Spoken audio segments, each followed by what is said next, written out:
Hi, I'm Billy Keels, the host of the Going Long podcast. Every week, I'm going to be here interviewing the absolute best in the business as it relates to real asset investing, as well as real Main Street investors.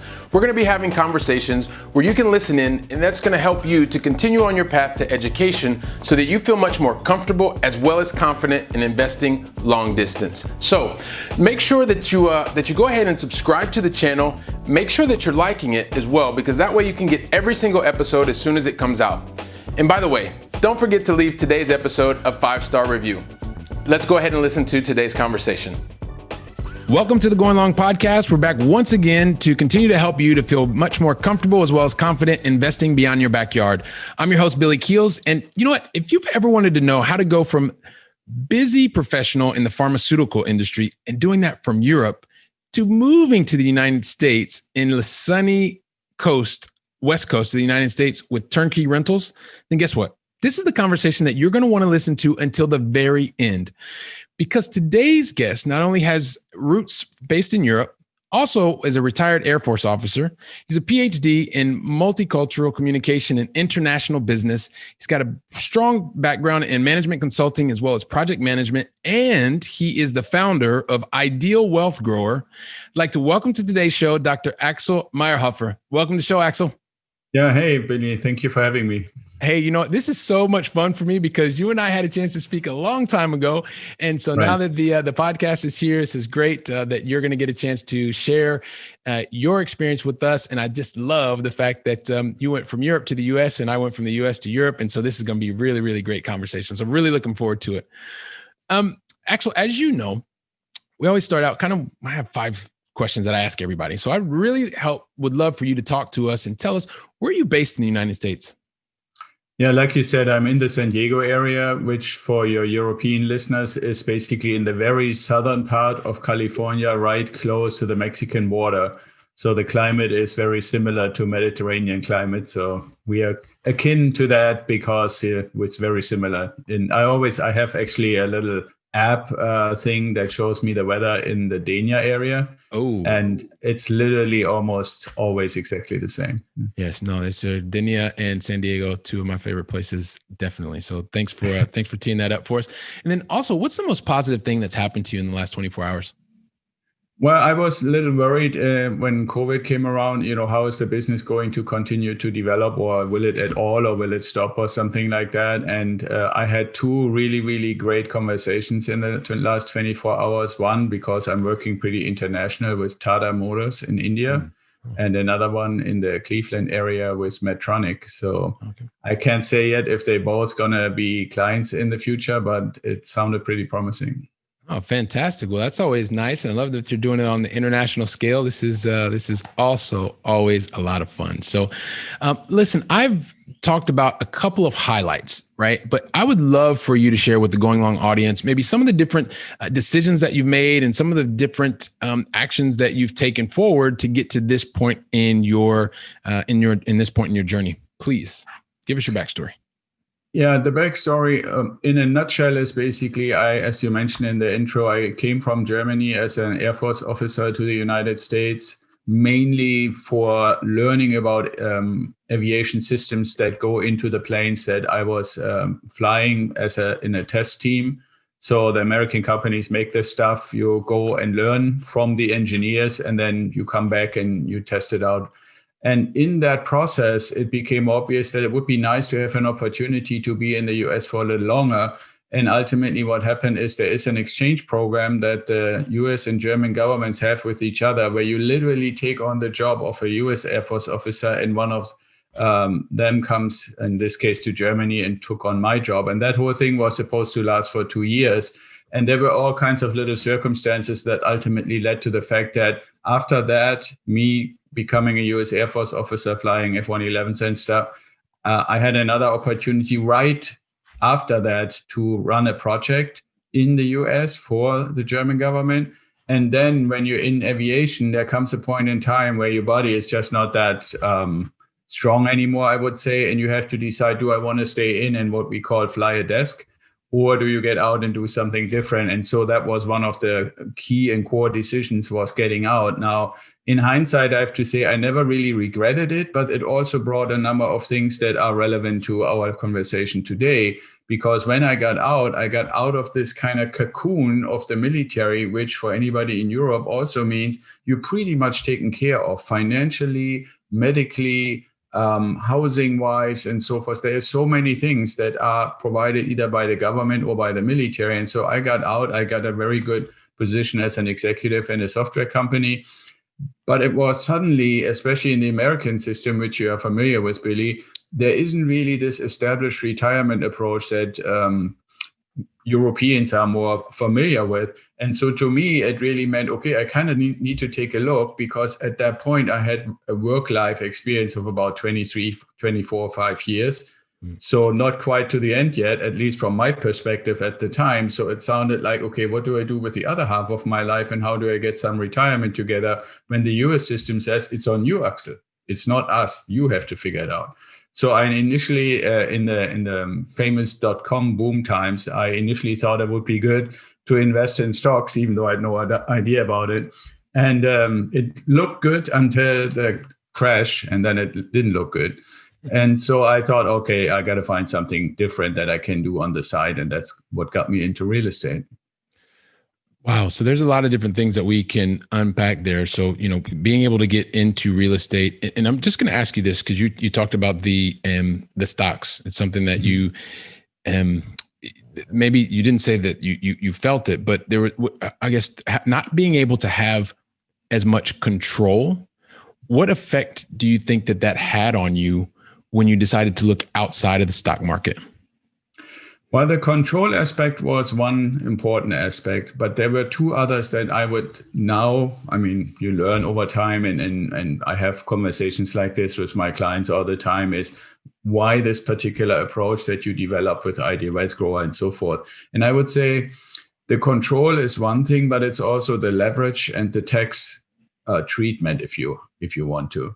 Right. If you go ask yourself, okay, why did this guy came up with this term ideal wealth grower? What does it mean anything more than just like a neat combination of words? It's really more abbreviation than just words. So ideal, and this is a little bit towards the American system, means I for income, D for depreciation, E for equity, A for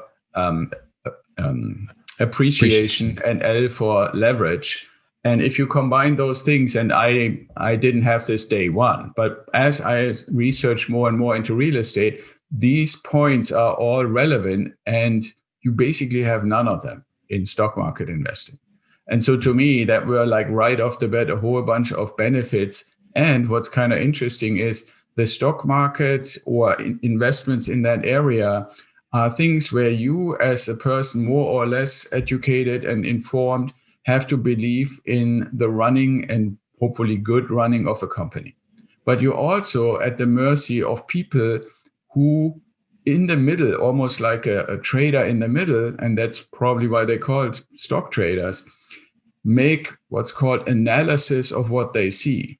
And that analysis is not necessarily always really founded in any kind of logic or things that you can clearly and easily follow. It's more, I personally feel, conjecture. Now, it's a totally different ballgame if you go in real estate and you look at all the categories. You look at the actual equity, at the actual building. You can look at when was it built, how was it built, how was it renovated, what are the systems. Like every little detail is available to you. You try to do this with any company on any stock exchange. You're lucky if you can read one of their submissions, but that doesn't really only tell you what they did in the past and some maybe projection in the future. So yes, control is a big important thing, but these other things, especially the leverage, to me, it blew me initially away. What, somebody is giving me 80% of the price and I only have to put up 20% of the price? You tell me which stock you can buy that way, right? Like, so that's one thing. And the same thing is with the tax incentives. It's like in the interest of the government for people like you and me to invest in real estate. So they give us tax incentives. In the stock market, they only wait for you to make a profit and make you pay capital gains tax. Yeah. So, and I love that you talked about that by going beyond control and really looking at that ideal investment, right? Is one of the things Right. that you mentioned about before. And just to reiterate that when you're talking about the income, the depreciation, you're also looking at the equity, the appreciation over time, and being able to use leverage. That is something that is absolutely key when you compare one particular type of asset, i.e. paper assets, to something like the real estate market, right? And so Right, thanks for clarifying that. Now, I would love for you to, because I know you've talked about this before, this whole concept of what is financial independence to you? Well, for me, it's actually kind of interesting because there is two stages that not necessarily other people, some, but not very many talk about it. For me, it's basically you have a phase that I call the accumulation phase, which hopefully, and I teach this, I lived through this myself, gets you to the first step, and I call that economic independence. And then the second phase and second step would be financial independence. And the differentiation for me, at least, and for my clients and people that join our team for help and mentoring, economic independence is basically the point in time that you have set for yourself where you no longer are forced. So when we go to Javier, right, when you no longer are forced to exchange time for money. So if you say, I want these nice things, I want this life, I want these vacations and stuff like that, that number that you need to be able to get into the door is probably higher than somebody who is living relatively frugal. So the number is different for everybody. Correct. But I call it the economic independence number, where you can say, okay, you know what, my sales are not that good this quarter, but my 8,000, 9,000, 5,000, whatever your number is per month still as passive income comes in no matter what. And if that allows you to do all those things, maybe not from one day to the next, but over time as you accumulate there, that's why I call it accumulation phase. Mm-hmm. So at some point in time in the future, this economic independence is reached. And that's why I say this is the freedom to make the decision if you still want to exchange time for money or not, because like Javier's friend, you might ultimately say, you know what, I'm not that much into sales anymore. I want to actually do these other things without having to spend 40, 50, 60 hours a week in this job. And when you get to this point and you know my needs are covered from my passive income, you can do this. Now, financial independence, a pretty famous guy, J.L. Collins, wrote even a book about it, I think it's called The Path to Wealth. Mm-hmm. And he calls financial independence in comparison to economic independence when you have so much coming in that you have what he calls bullshit money, mm-hmm. right? So you cover everything and then you say, and I need this fancy car, not because I really have to have it for any kind of purpose. Like Robert Kiyosaki is one of those famous guys who really loves cars. So he has a Ferrari and a Bentley and stuff. Do you need that? Not really, but he's into cars, right? Other people do other crazy stuff that costs a lot of money. Mm-hmm. But that's, economic independence, you got it covered. Financial independence, you're beyond that and you have extra coming in. Which I think is fantastic. And, there's also that person that when they have that cash flow coming in every month, it allows them to go into the role of the job that they like. Maybe they're working a W-2 job, and they're able to make different decisions. They're not working or under the stress to always think short term. They're thinking maybe longer term. And I think a lot of times, especially with sales people, right? Because those are a lot of the people that are listening to us. It allows us to think clearer and to be able to act in the best interest of kind of all parties involved. So that's something else that I also recognize. Yeah, and if you allow me, Billy, to make Sure. a quick comment on that, there is also for me, like you said, another component to it, because the W-2, the work, going to work, Javier doing his sales job, is oftentimes, in my experience, something that people got into because either an opportunity showed itself or they seemed to be good at it or whatever the circumstance was. But it often, in my experience with our clients, means that they have to suppress certain passions and certain desires, not so much because they couldn't do them, but oftentimes because those passions and desires don't pay that much. If I want to be a painter, if I want to explore certain things like archaeological things around the globe or any kinds of things, a lot of them oftentimes artistic, unless you're the very best of the very best, which might not even be your interest, they don't pay that much. Yep. So this W-2 or this regular job becomes more like an income source, but not necessarily an energy source for your passion. And so that's the other part that's so important. Is one is the financial, but it's also the freedom to say, I can now live into my passion and no longer have to do the thing that pays the most money. Love that you just said that, because it is being able to pour your energy into passions and not just being able to make money, as you said. And of course, we're not saying that money is not important, because without it, then you have to continue to work and go around and around. But there's a different aspect to also be able to look at it as well. So appreciate you. And the term, the word important there is freedom, right? Yeah. Because the freedom to say, I love my sales job, and you keep doing it and you're making your 200,000 euros. Or you say, you know what, it's gotten old. And this rant every quarter, if I don't make the numbers, I get old. Right. So I want to do some of the other things. And you see this with politicians oftentimes, where they say, I want to spend more time with my family. That is enough passion for me. I don't need to have a project. My family is my project. Yeah. Which is, family as a project. At the end of the day, someone told me just a bit last week, like the most important thing and most important project that you ever have in your life is your family, and being able to look and see as you look back on life, how much did you pour into your family? How much did you pour in to your children and to your spouse and things like that? So these are words of wisdom.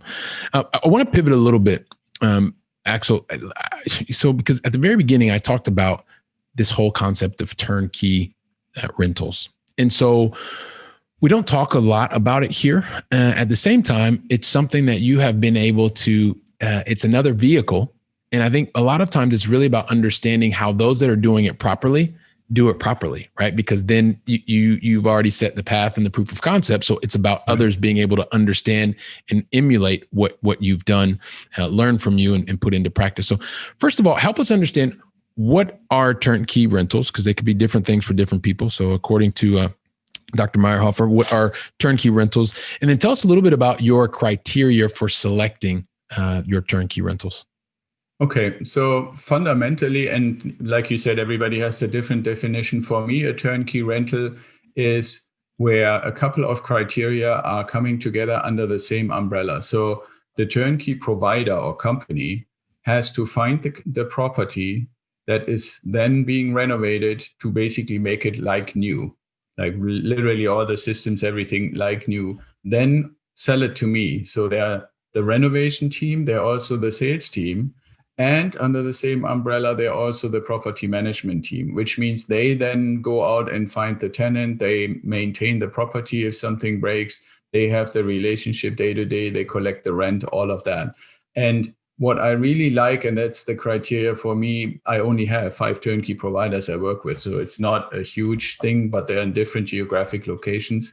Mm-hmm. And I make them available to anybody who is interested to work with me, because then they can piggyback on my existing relationships. But these 5 all meet those criteria to have all 3 of these areas under one roof, because that eliminates some really unpleasant stuff, to say at the least, for the investor. And it would be even worse if you are a long distance investor, like from Spain, like where you are, because it's even harder. I mean, for me, it's already pretty tricky if I had to, which I don't. But from San Diego to where my properties are is at least 1,000, 1,500 miles, sometimes 2,000 miles. So it's not feasible to be anywhere close to the properties.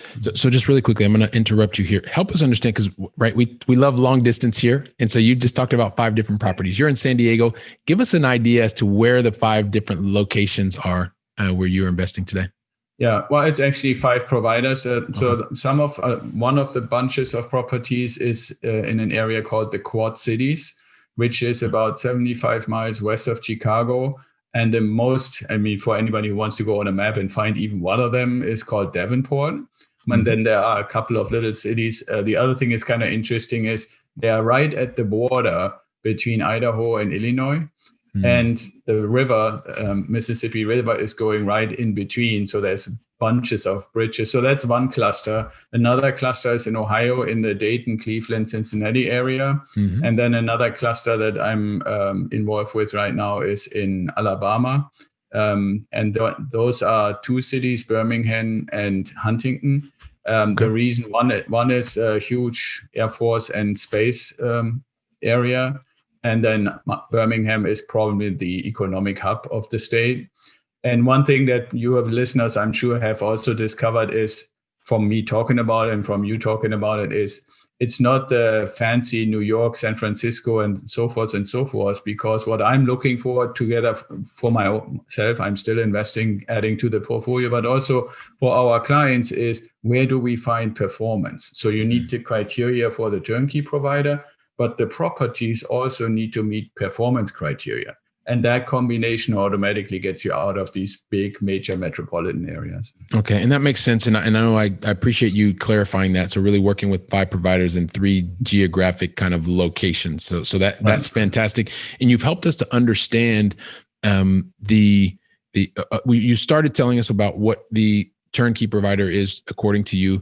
And so maybe you could finish that and then tell us what your criteria are in terms of helping people that are, really busy professionals that are thinking, wow, okay, this actually sounds pretty cool. How does that work? And what should I be looking for?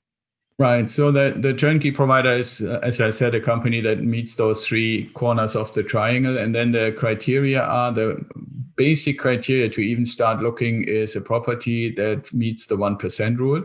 So to give the easiest example, if I have €100,000 property, or dollars for that matter, then I want to make $1,000 or €1,000 in rent every month. So that's the first criteria. Now, then there is a long list of other stuff, because, you might find something like that in some ghetto somewhere where you have to basically defend yourself to get to your own property. So naturally, that's, category E or something like that. We wouldn't go for that. So we're looking. That's category E on an A to C scale, by the way. Right, yeah. So everyone knows. So we are actually looking at like B- C+ properties. And for your European listeners, what that means is basically properties in nice neighborhoods. I always say, ideally, I would like to get the ugly duckling on the block being turned into like a pretty swan by the turnkey provider, so that we have one of the nicer properties in an established neighborhood that has good shopping, good work, good transportation access, and so forth. But also a little bit of this community feeling, because it's important for me, and I always preach this to our clients, is don't look at this so much as, I'm the investor, I'm this awesome owner of this property now. But look at it as a service provider who allows another family to have a place that they proudly call home, even though they rent it. That has to do then, what's the quality of the renovation? What do we really put into the property? In what neighborhood is it? How easy is it to get shopping? How good are the schools? All those kind of things. And those actually ultimately get you, for properties that are already established, into the B kind of category. And lately, because of the reduction in the mortgage interest rates, we are also starting to look into built for rent properties, which typically is considered A. But even there, you still have to look at, where are they, right? I mean, I just recently got an offer to invest in something. There is not even one place with 50,000 people within 20 miles, right? So yeah, it meets the 1% rule, even for built to rent. But man, you got to get in the car for everything, right? I mean, the property might be A, but the area is definitely not A, right? So you always have to look at your overall criteria, but those are basically the things that are important to say what property would even be considered. Now, the nice thing about bringing this back to turnkey is that when you build these relationships like I have built for me and my clients, they all know this. So I don't have to weed through hundreds or thousands of opportunities and properties. I'm being brought property opportunities and purchase opportunities from the turnkey providers to me. And they know pretty detailed, and we can, if you like, go into a few more of the detail, pretty detailed what I'm looking for. So they know Axel would never buy this one and not this one, maybe this one, and definitely that one. And then they send me that. No. And so, I think that's going to be something that for those that are interested, they're going to want to reach out to you, and you're going to be able to tell them and go into a bit more of the detail. But there's one thing that I do want to ask you before we start talking a bit about, because I want you to really help us understand, who are you typically working with at Ideal Wealth Grower? But before I do that, so you've told us the positive things about turnkey rentals, right? And I always say, and I know Robert Kiyosaki says there's 2 sides to every coin, or there's 3 sides. Sorry, there's both sides, and then there's the edge. And so you talked about the positive things and being able to have, renovation, sales, and property management all within one same company. But tell us, like, what is the major thing that you would say the biggest risk by doing by going with one provider that kind of goes what a lot of people call soup to nuts, right? Doing from A to Z. Well, most of the typical risks are very limited. The one risk is that because these properties, even if you have them in clusters, are not in the most famous, most vibrant places, that if there is an economic downturn, I give you an example, and I can say it has then ultimately to do with the selection of your tenants, even in a situation like that with COVID. The Quad City's biggest employer is Deere, John Deere, that makes these kind of farming equipment stuff and so forth. Mm-hmm. And they have their headquarters there in the area and so forth. So you would say, oh, that's really cool. That's kind of like as if you say, okay, somebody just put an Amazon distribution center next door, right? So that's, and these guys have been there forever. But with all this trade stuff going on in the last few years, and then the COVID stuff going on, and the weird stuff in the weather going on with floods and fires and stuff like that, their business has not been that great. And so it becomes then more important and in a sense more risky when a community is very dependent on one employer, that you have a much, much higher likelihood that two or three of your tenants may be all working at that employer, and when they are hurting, then your tenants are hurting, and then you're hurting, right? So that's one of the risks that you kind of need to be aware of. One thing that how we try to mitigate that is to just really be aware of it in collaboration with the turnkey provider, and trying to avoid that we have too many people all from one particular employer or one particular area as our tenants. And then the other thing you can do is to increase the requirements and criteria. How much does the tenant need to make, and maybe have the tenant show that they have some reserves. So if something happens, that they can basically handle the rent for a while. Okay. And so when you go through that and you have that criteria, once again, it's always good to know what the pros and the cons are, because then that way you at least you have data. And with that data, then you can work with it. So, and the reason I was asking that question is for those that are interested to say, okay, well, it's not all roses. There's some things that I need to be aware of.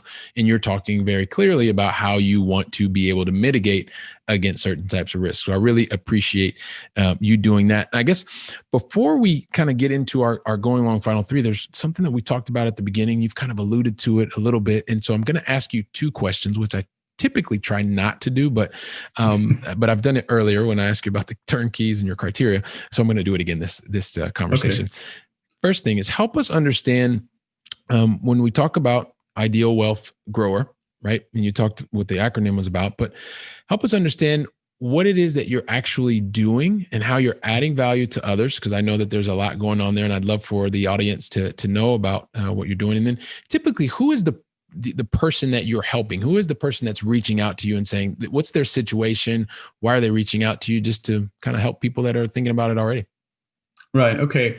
So for the who is the person, I think Javier is kind of like right in the ballpark. But we would probably typically say it could also be somebody who is not quite that high on the income level. And what we're really doing is, on the one hand, we try to educate every day. And as we're learning, I'm learning, my team is learning also. I'm trying to convey and transfer that over to the clients.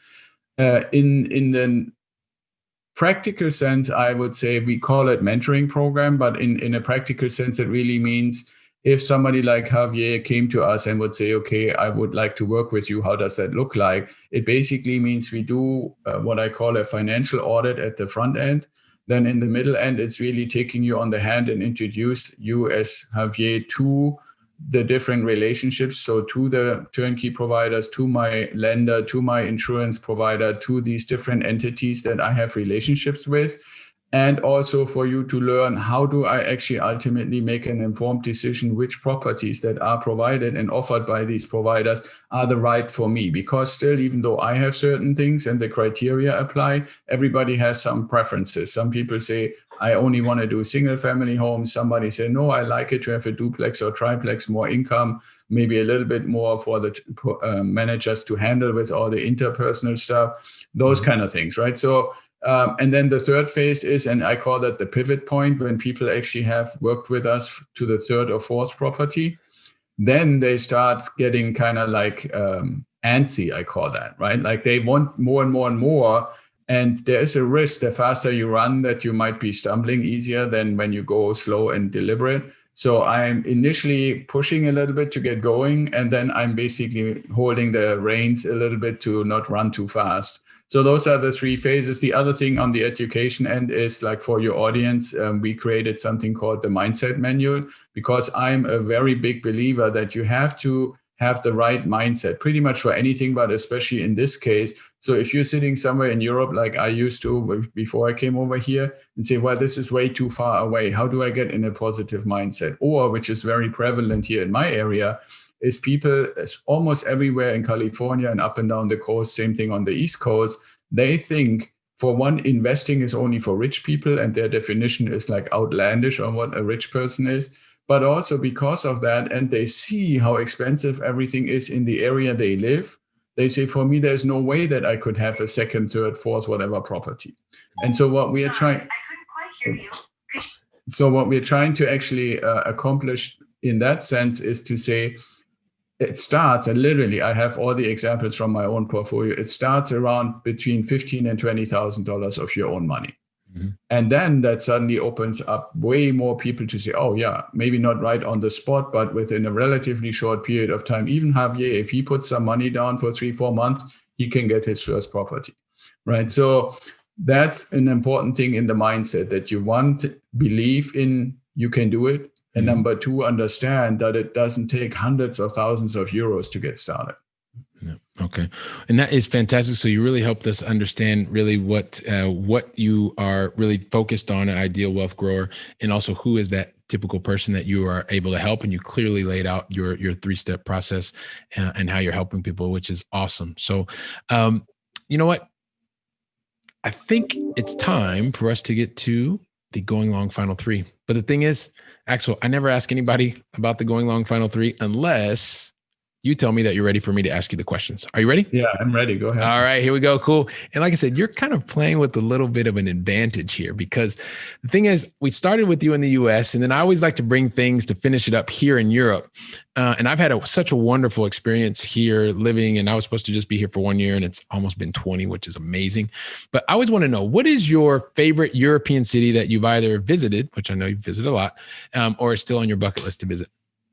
Yeah, I would say Munich. And I know I'm a little biased for German. My wife is from Munich, but I've been around a lot, and it's still on the top. Yeah, it is a beautiful place, very beautiful place. So Munich and München, we will accept today. So the second question is, well, and actually, I just try to speak a little bit of German every once in a while, so that was my attempt. So the second question is, really, as I look and see and interact with more and more successful people, right? Most of them have only had one failure in their life. Okay, maybe a little bit more. But the most important thing of all the failures or learning opportunities or experiences, things like that, really interested if you could talk to us about the one lesson that you would learn and you would pay forward to someone else so that they may not make exactly the same mistake. I would say the biggest lesson looking back is not having to start way, way earlier into educating myself on how does money work, what can I do with it, and how can I get to this, what we discussed earlier, economic independence point way sooner in life. And that's actually one of my goals, to get people to this point in their 30s and 40s rather than me in my 50s. Yeah. Love that. Get started sooner and really understand what the money game is all about. Right. When you learn it and decode it, things become much easier in life. So not completely easy, but easier. So appreciate that. And then one of the things that, I kind of have some books behind me, you have some books behind you, and we always love to talk about what we can do to help to fill the mind. So can you help? What book would you recommend to our audience today?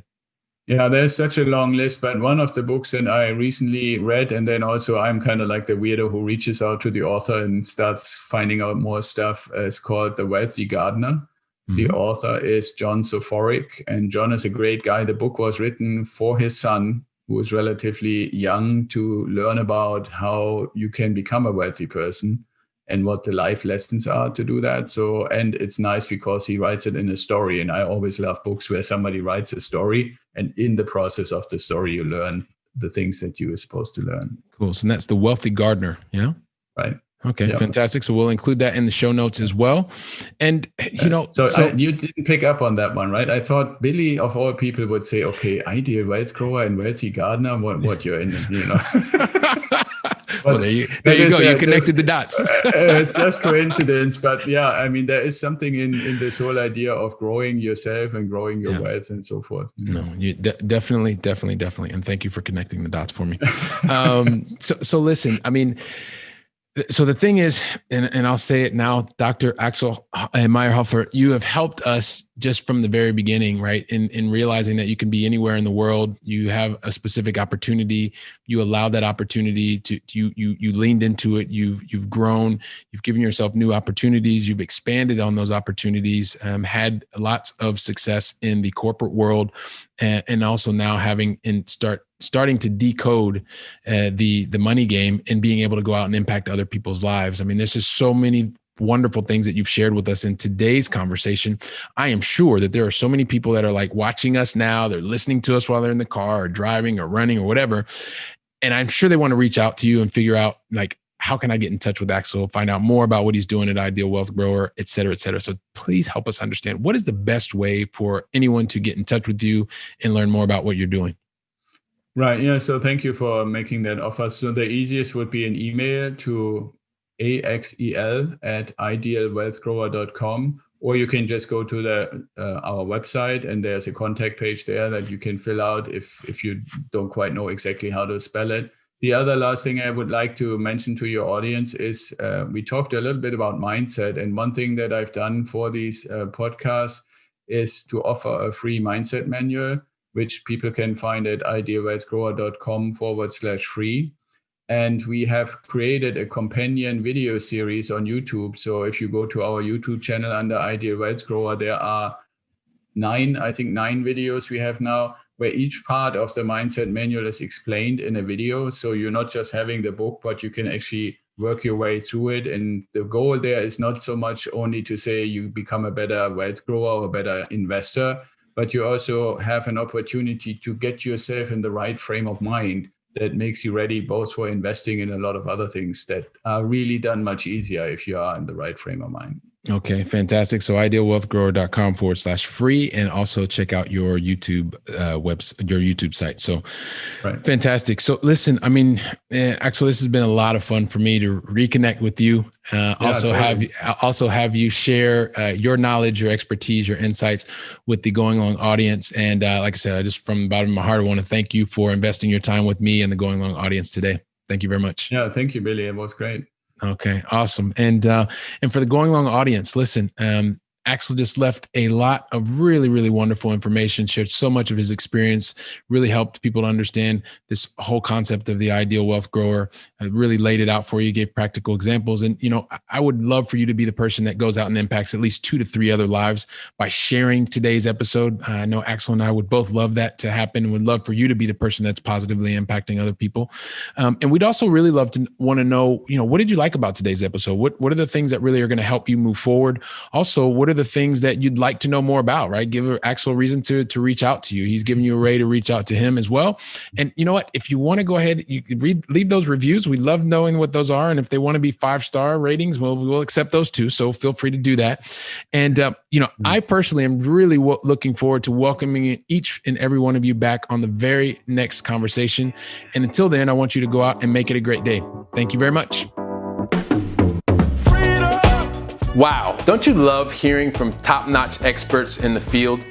You know, when I was getting started, I really wish that I would have had access to such experts. And even more, I wish they would have given me like a really simple list of things to follow so that I could have gotten to my goals much faster and been much happier even sooner. So that's why I've created for you the 7 things that you should avoid in order to be successful in long-distance investing. And you can pick that up really easily by going to billykeels.com/7 things to avoid. And also, if you liked today's episode, don't forget to leave a 5-star review. I'm looking forward to seeing you on our very next episode, so go out and make it a great day.